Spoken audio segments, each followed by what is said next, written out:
রাজ্য জুড়ে বিক্ষিপ্ত ঝড় বৃষ্টির পূর্বাভাস। বঙ্গোপসাগরে তৈরি ঘূর্ণাবর্তের জেরে ঝড় বৃষ্টি 23শে মে পর্যন্ত বজায় থাকবে ঝড় বৃষ্টি, এমনটাই জানা যাচ্ছে আবহাওয়া দপ্তর সূত্রে। আরো বিস্তারিত জানবো, আমাদের সঙ্গে প্রতিনিধি মফিজুল ইসলাম রয়েছেন। রাজ্য জুড়ে বিক্ষিপ্ত ঝড় বৃষ্টির পূর্বাভাস দিচ্ছে আবহাওয়া দপ্তর, কতদিন পর্যন্ত এই আবহাওয়া বজায় থাকবে, কি বলছে মফিজুল?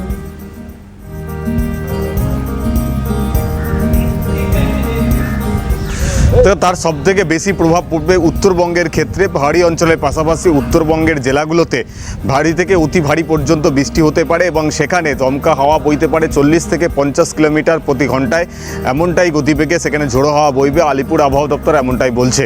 23 তারিখ পর্যন্ত উত্তরবঙ্গের ক্ষেত্রে এই ঝোড়ো হাওয়া ঝড় বৃষ্টির পূর্বাভাস রয়েছে।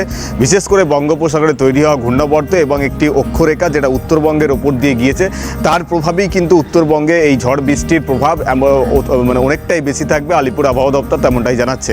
তবে দক্ষিণবঙ্গের ক্ষেত্রে তেমন মানে বেশি মাত্রায় ঝড় বৃষ্টির পূর্বাভাস না থাকলেও এখানেও কিন্তু আবহাওয়ার পরিবর্তন ঘটবে, এমনটাই বলা হচ্ছে। কারণ বিগত কয়েকদিন ধরে যেভাবে কলকাতা সহ তার সংলগ্ন এলাকাতে যে অস্বস্তিকর গরম তাতে করে মানে রাজ্যবাসী বা এই দক্ষিণবঙ্গের যারা বাসিন্দা, বিশেষ করে শহরবাসী, তা যথেষ্ট তাদেরকে কিন্তু অস্বস্তির মধ্যে দিয়ে দিন কাটাতে হয়েছে।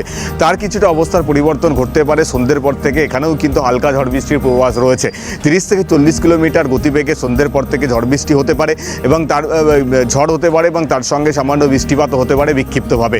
বিশেষ করে ঝড় বৃষ্টির পূর্বাভাস হয়েছে দক্ষিণবঙ্গের ক্ষেত্রে বীরভূম, পুরুলিয়া, বর্ধমান, মুর্শিদাবাদ, নদিয়া এবং উত্তর 24 পরগনা জেলায়। বাকি জেলাগুলোতে কিন্তু অস্বস্তিকর পরিস্থিতি বজায় থাকবে। সেক্ষেত্রে কলকাতা সহ হাওড়া, হুগলি এই জেলাগুলোতে কিন্তু একটা অস্বস্তিকর আবহাওয়া সেটা কিন্তু বজায় থাকবে।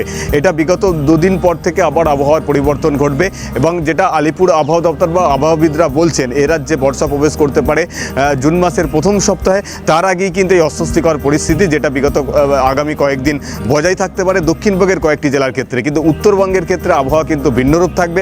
সেখানে ভারী থেকে অতি ভারী বৃষ্টি এবং ঝোড়ো হাওয়া, সেটা কিন্তু 40 থেকে 50 কিলোমিটার গতিবেগে কিন্তু ঝোড়ো হাওয়া বইতে পারে। ফলে দুই বঙ্গে দুই রকম আবহাওয়াই কিন্তু এই মুহূর্তে এ রাজ্যের ওপর দিয়ে বইছে। বিশেষ করে উত্তরবঙ্গের ওপর দিয়ে যেহেতু একটা অক্ষরেখা বিস্তৃত, ফলে তার প্রভাবেই কিন্তু উত্তরবঙ্গের আবহাওয়া কিন্তু অন্যরকম। সেখানে ঝড় বৃষ্টি এখন আগামী 23 তারিখ পর্যন্ত বেশি মাত্রায় হবে বলে জানাচ্ছে আলিপুর আবহাওয়া দপ্তর।